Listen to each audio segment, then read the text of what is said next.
Assalamualaikum warahmatullahi wabarakatuh. Eee, Salam sejahtera untuk kita semua. Perkenalkan nama saya adalah Kia Mardika Bangun. Sekarang saya berkuliah di Universitas Cyber Asia. Di sini saya akan melaksanakan tugas dari ekonomi makro, mata kuliah ekonomi makro, dan dosen pengampunya adalah Ibu Mutiara Rizky Nurrahmi, SAK MAK. Nah, di sini saya akan membahas tentang ada pasar barang, pasar uang, dan dampaknya terhadap inflasi. Dan nanti bagaimana dengan studi kasusnya ya, mungkin yang terjadi di Amerika dan maupun di Indonesia. Ini mungkin sudah biasa kita dengarkan ya. Nah, langsung saja kita akan melihat bagaimana apa itu pasar barang.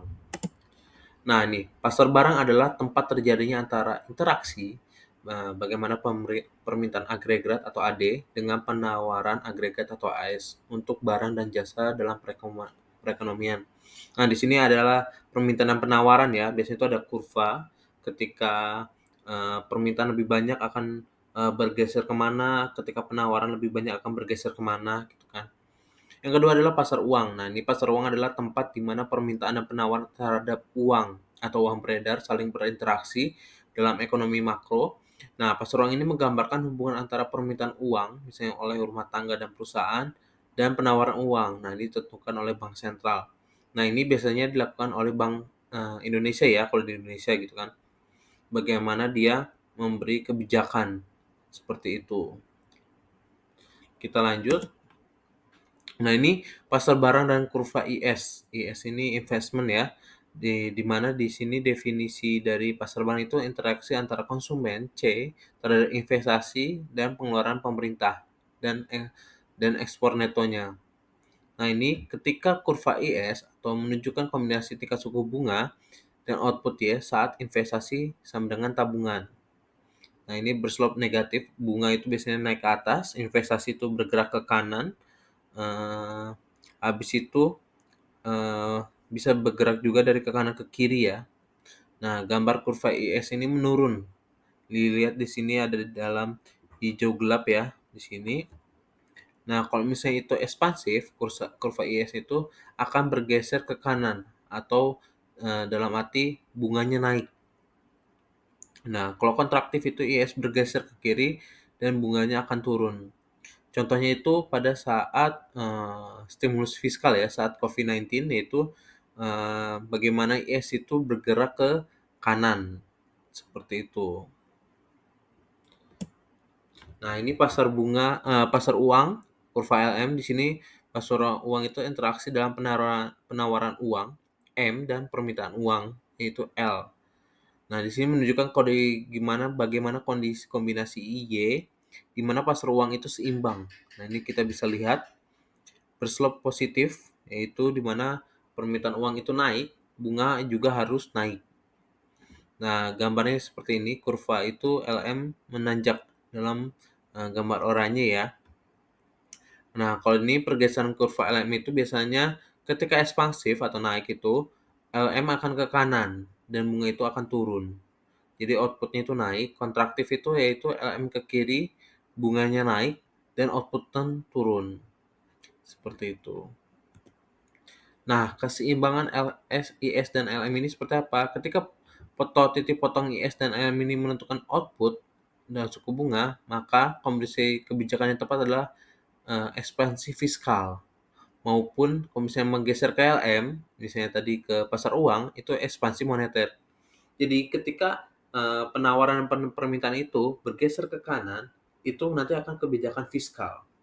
Ketika pasar uang ini bergerak, maka akan terhadap berdampak terhadap kebijakan moneter. Nah, kebijakan fiskal ini biasanya dipengaruhi oleh dalam Kementerian Keuangan, misalnya di Indonesia ya. Kalau moneter ini Bank Sentral atau Bank Indonesia. Nah, ini tergantung nih kebijakan mana yang dipilih ketika terjadi dalam dampak ekonomi dalam negara. Nah, hasil output dan bunganya sesuai tujuan tuh seperti apa. Nah, kebijakan fiskal ini contohnya adalah stimulus pemerintah Amerika Serikat pada tahun 2008. Nah, ini ketahui ya di situ bagaimana terjadinya resesi.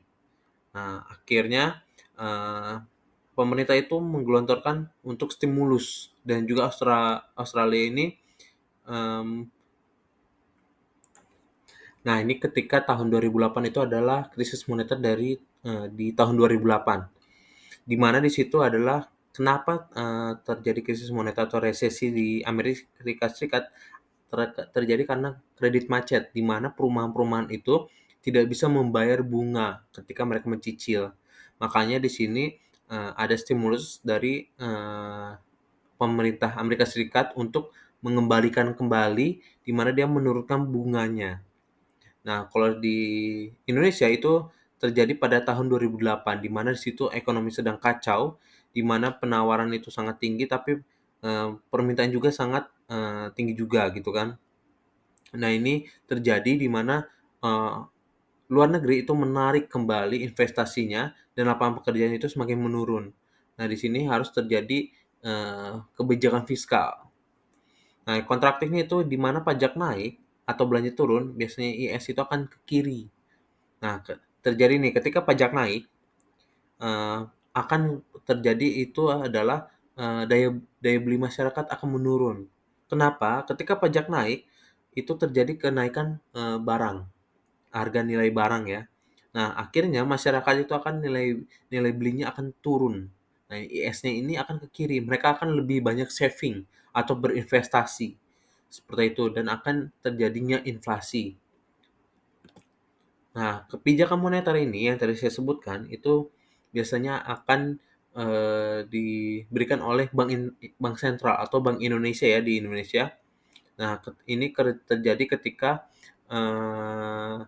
likuiditasnya itu menurun. Nah, makanya itu diturunkanlah bunga agar mereka bisa daya beli masyarakat ini bisa lebih tinggi. Jadi misalnya kemarin di Indonesia ini menurunkan, beban bunga ya, misalnya ketika mencicil atau mengkreditkan.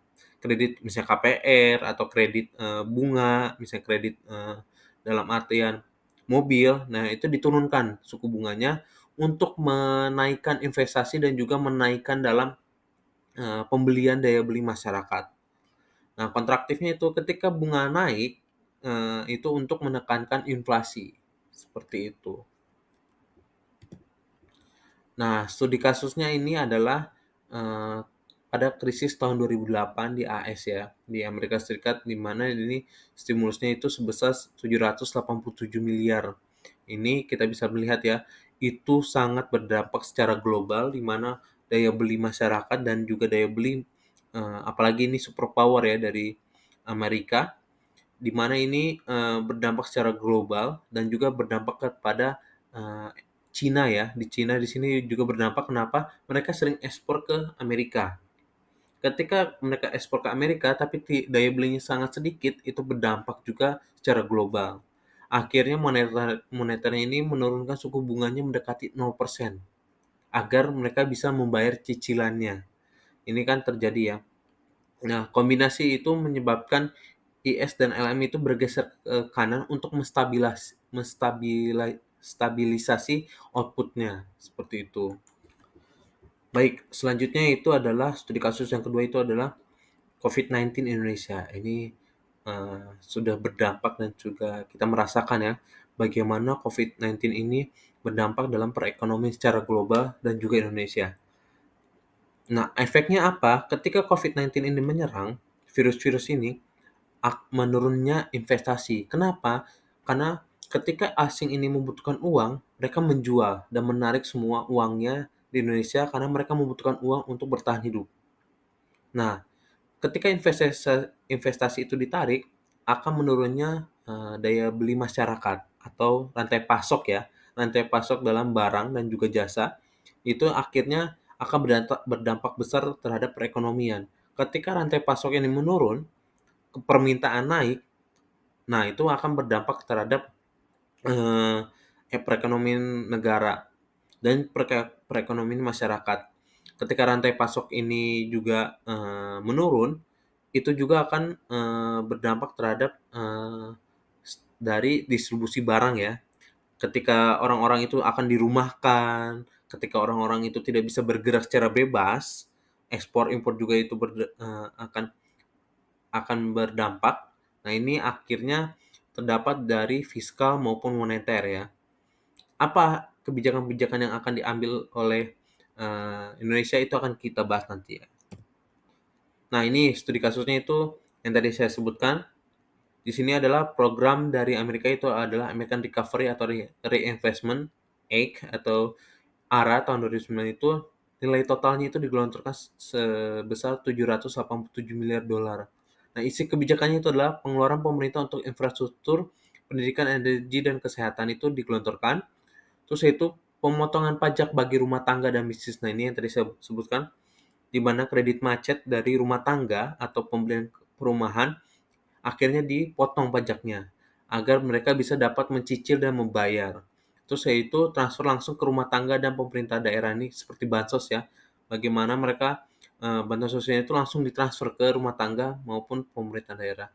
Nah, tujuannya apa? Untuk meningkatkan permintaan agregat, menciptakan lapangan kerja dan mendorong pertumbuhan ekonomi. Yang kedua adalah kebijakan moneter. Nah, yang ini adalah penurunan suku bunga acuan hingga mendekati 0%. Biasanya itu di angka 2-3%, ini hingga sampai 0% paling rendah ya. Agar konsumsi dan investasi tetap berjalan meski kondisi ekonomi yang sedang lesu. Nah, ini pembeliannya itu besar-besaran obligasi pemerintah dan aset keuangan lainnya. Jadi digelontorkan itu obligasi pemerintah agar mereka bisa membeli. Itu menambah likuiditas dan menurunkan suku bunga secara jangka panjang dan mendorong pinjaman dan investasi. Ini eh, jangka panjangnya akan berdampak juga ya, seperti itu. Nah, studi kasus yang ada di COVID-19 di Indonesia ini yang tadi saya sebutkan, kebijakannya apa? Secara fiskal itu dari Kementerian Keuangan itu mereka memberikan bansos ya, sama seperti di Amerika. Terus ada subsidi gaji, insentif pajak, itu untuk melindungi UMKM. Indonesia itu kuat karena UMKM-nya. Dan di sini adalah dukungan UMKM itu dalam Indonesia itu mencegah kebangkrutan dan PHK. Terus adalah belanja kesehatan di mana kita bisa melihat pemerintah Indonesia itu menggratiskan untuk vaksin. Vaksin, terus tenaga kesehatan, APD, agar mereka juga bisa melindungi keluarga-keluarga mereka ya. Untuk misalnya dalam artian juga memberikan insentif terhadap tenaga kesehatan. Dari sisi fiskal juga ada, dari moneter seperti apa? Dari Bank Indonesia itu penurunan suku bunga itu ke 3,75%. Nah, ini untuk apa? Untuk mendorong konsumsi dan investasi. Jadi harga-harga konsumsi itu lebih murah. Jadi ketika mereka ingin mencicil itu masih bisa untuk membayarnya. Terus adalah pelonggaran dari kredit ya di sini untuk mempermudah perbankan dan menyalurkan pinjamannya. Dan itu ada burden sharing BI pemerintah itu untuk membiayai APBN tanpa mengganggu stabilitasnya. Jadi kebijakan fiskal itu bersifat langsung ke masyarakat dan dunia usaha. Pengaruhnya apa? Pengaruhnya itu untuk percepatan agregat. Kebijakan moneter dan bersifat induktif itu untuk menjaga stabilitas keuangan dan mendukung dari kebijakan fiskal. Nah, kesimpulannya adalah, pertama, pasar barang atau kurva IS ini ditentukan oleh investasi, pengeluaran pemerintah, dan pajak. Yang kedua adalah pasar uang atau kurva LM ini tergantung pada supply dan permintaan uang. Yang ketiga adalah kebijakan fiskal ini menggeser IS dan moneter ini menggeser dalam LM. Keempat adalah kombinasi kebijakan terbaik menjaga output dan stabilitas harga. Yang kelima, Indonesia dan AS secara efektif menggunakan mix kebijakan selama krisis ya. Tadi kita bisa melihat mereka saling kombinasi bagaimana kebijakan fiskal dan moneter itu saling harmoni ya, seperti itu yang saya lihat. Nah, saran saya adalah koordinasi kebijakan antara BI dan pemerintah ini sangat krusial. Bagaimana Bank Indonesia dan Kementerian Keuangan itu bisa berkombinasi ya, seperti itu. Yang kedua adalah monitor efek jangka panjangnya dari inflasi, utang, dan ekspektasi pasar seperti apa, kita harus bisa memprediksinya. Yang ketiga adalah siap dengan kebijakan proaktif saat guncangan ekonomi ini muncul. Ya, kita sudah di Indonesia ini sudah beberapa kali ya kelihatan ekonomi ini diguncang dari tahun 98, 2008, dan saat COVID tahun 2020. tapi kita masih bisa bertahan. Baik, sekian dari saya. Mohon maaf bila ada salah kata. Eh, saya aturkan terima kasih. Wassalamualaikum warahmatullahi wabarakatuh. Dadah.